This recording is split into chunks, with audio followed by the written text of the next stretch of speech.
Hey guys, welcome তোমাদের আমার একটা নতুন ভিডিওতে। আজকে কিন্তু অনেক দিন পরে আমি একটা ডেলি ব্লগ করছি। তো আজকে কিন্তু একটা স্পেশাল ডে ছিল, তো সেটা তোমাদের ভিডিওর শেষে বলবো। তো আজকে সকালবেলা ঘুম থেকে উঠে আমি ফ্রেশ হয়ে নিয়েছিলাম, তারপর কিন্তু এই যে ছাদে চলে গেছিলাম ব্রাশ করতে। যেহেতু আমার হাতে অনেকটা সময় ছিল, তাই কিছু জামা কাপড় ছিল, তো সেগুলো প্রথমে ধুয়ে নিয়েছিলাম। তো আজকের ওয়েদারটা দেখো কত সুন্দর লাগছে, মানে ওয়েদারটা একদম চুমু ওয়েদার। তো চারিদিকে খুব সুন্দর রোদ ছিল, মানে বেশ ভালো লাগছিলো। আর হালকা হালকা শীতের আমেজ পড়ে গেছে এখন, তো অতটাও আমার ঠান্ডা লাগছিল না, তাই আমি আর আজকে সোয়েটার পরিনি।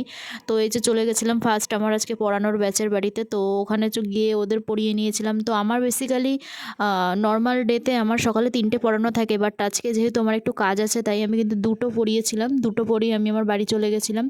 তাড়াতাড়ি করে বাড়ি গিয়ে তারপর সকালের খাবারটা সেরে নিয়েছিলাম।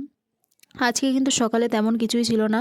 আজকে সকালবেলা এমনি দুধ চা আর এরকম মুড়ি, নিমকি আর বিস্কুট খেয়ে নিয়েছিলাম। তারপর কিন্তু আমি বেরিয়ে গেছিলাম বয়েজ সেকেন্ডারি স্কুলের উদ্দেশ্যে। মানে এটা হচ্ছে আমার ভাইয়ের নতুন অ্যাডমিশন করাবো, তার জন্য কিন্তু যাচ্ছিলাম। আর গাইস, আমার কপালের কথা কী যে বলবো, মানে আমার সাইকেলে কয়দিন ধরে খুব অসুবিধা হচ্ছে। মানে সাইকেল চালালেই চেন পড়ে যায়, আর আমি চেন তুলতে পারি না। অনেক চেষ্টা করার পরে আমি পারিনি। তো রাস্তা একটা দাদা ছিল, সে আমাকে হেল্প করেছিল। তো তারপরে কিন্তু আমি যে সাইকেল চালিয়ে চলে এসেছিলাম স্কুলের সামনে।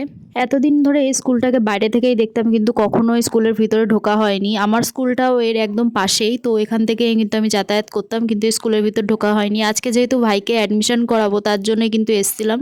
তো এখানে এসে কিন্তু যত অফিসিয়াল কাজ ছিল সেগুলো আমি কমপ্লিট করে আমি কিন্তু এখন চলে যাচ্ছিলাম পোস্ট অফিসের দিকে।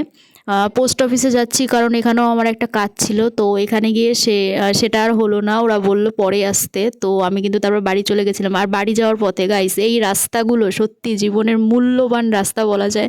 মানে এগুলোর মধ্যে যে কত স্মৃতি লুকিয়ে আছে, কত কিছু আছে কি বলবো। মানে প্রত্যেকটা জায়গায় জায়গায় এক একটা নতুন নতুন স্মৃতি। আর এই হচ্ছে আমার ভালোবাসার জায়গা, যেখানে আমি মানে খুব খুব খুব ভালোবাসি এই জায়গাটাকে, আমার স্কুল। তো এই যে আমার স্কুলের সামনের রাস্তাটা, আর এটা হচ্ছে আমার স্কুলের পিছনের রাস্তা। আমরা এখানে কত বন্ধুবান্ধব মিলে সবাই মিলে মজা করতাম, দিনগুলো সত্যি মানে এখন খুব মনে পড়ে। আর এই জায়গাটা মানে আমাদের আমাদের টাইমটা খুব সুন্দর আমরা কাটিয়েছি। এই সবারই হয়তো এরকম একটা টাইমের পর স্কুল দিয়ে বেরিয়ে গেলে এরকম ফিল হবে।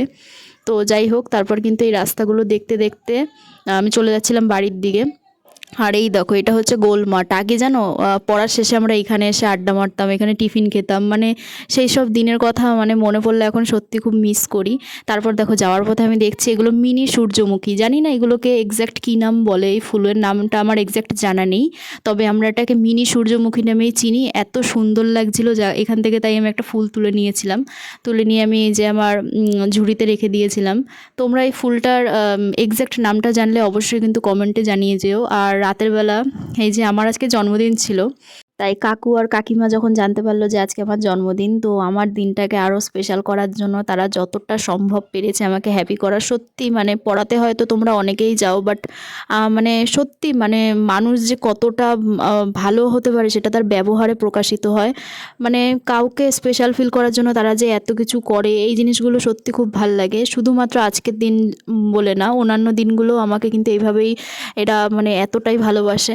তো তারপর কিন্তু এই যে সবার সাথে বসে বসে এগরোলটা খেয়ে নিয়েছিলাম। আর আমি কিন্তু শুধুমাত্র এই খাওয়া দাওয়ার মধ্যেই আমার জন্মদিনটা কাটিনি, সবাই কিন্তু আমাকে গিফট দিয়েছিল। আমাকে এই যে কাকিমা একটা সুন্দর ক্লিপ আর এরকম পেন দিয়েছিল, আর বাকিরা সবাইও পেন দিয়েছিল। তো সেই ক্লিপগুলো আমার নেওয়া হয়নি, সরি। তারপর দেখো গাইস, আমি যখন এই ঘরে ঢুকলাম, এটা আমার সেকেন্ড ব্যাচ ছিল। সত্যি সেই ভিডিওটা আমি শর্টের মধ্যে দিয়ে পোস্ট করে দেবো, সেই ভিডিওটা আমার কাছে এখন নেই। তো ওরা খুব সুন্দরভাবে কেক আয়োজন করে রেখেছিল। মানে আমি জানতাম না যে কেক এনেছে। তারপরে এই দেখো একটা গিফটও দিয়েছে। তো গিফটটা দিয়েছিল আমাকে আমার এই স্টুডেন্টটা। আমি প্রথমে ভাবছিলাম এত নরম নরম হয়তো ভিতরে কিছু আছে, কাপড় টাইপ। তারপর আমি দেখলাম এর ভিতরে একটা পার্স আছে। সত্যি আমার খুব খুব খুব পছন্দ হয়েছে। মানে আমার জন্মদিনে যে এটা কেক এনেছে, কে মানে এতটা স্পেশাল করেছে আমার দিনটা, আমি খুব খুব খুব খুশি হয়েছি। তো যাই হোক, আমার জন্মদিনের দিনটা সারাদিন এইভাবেই কাটলো। তো ভিডিওটা একটু পোস্ট করতে লেট হয়ে গেল যদিও। তো তোমাদের যদি আমার এই ভিডিওটা ভালো লাগে অবশ্যই লাইক এবং সাবস্ক্রাইব করে পাশে থেকো। আর এই আমার ভালো লাগার মানুষগুলোর বিষয়ে তেমন কিছু বলে তাদের ছোট করলাম না। তো চলো, টাটা, বাই বাই।